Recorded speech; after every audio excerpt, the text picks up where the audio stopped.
většinou jim to stačí. No a pak tam těm dávám do dózy, ale nevyžrali to celý. A kolik toho tak dáváš? Já nevím, dám Jakou tam máš prostě... plechovku, velkou nebo malou? Já jsem měla teď malý, mám tam velkou psí. Jo, no tak Tak jim dá třeba jenom jo. trošku a nevím, někam to dá do chladu tu konzervu. A nebo se dá smíchat i s granulkama.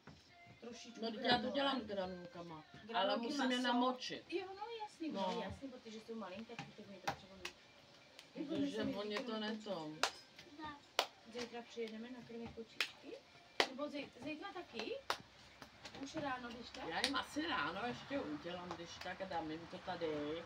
Nechám jim to ono bude chladno, takže budou mít, tak já nevím, až třeba odpoledne stačí, nebo večeru.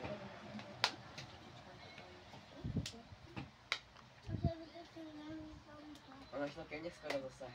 No. Skoro šla. Akorát ty máš ty vlasy, ty bys potřebovala Já Už to má Mám ostříhání, ostříhání, ale- ale nahoře si to nechal. Já jsem říkala, ať si na to vysere, ať si nomé hlavu a přestane tu furt namáčet. A jestli to, to jsem jel, ne?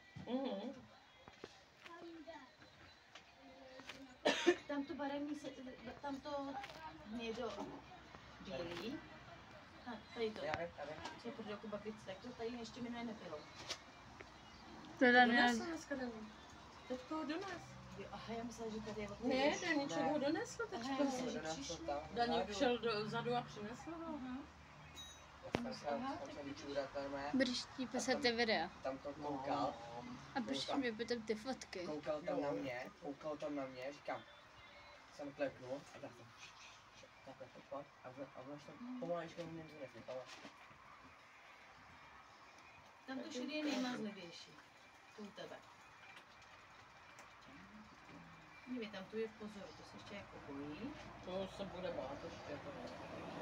Ale podej mi tu vlozičku.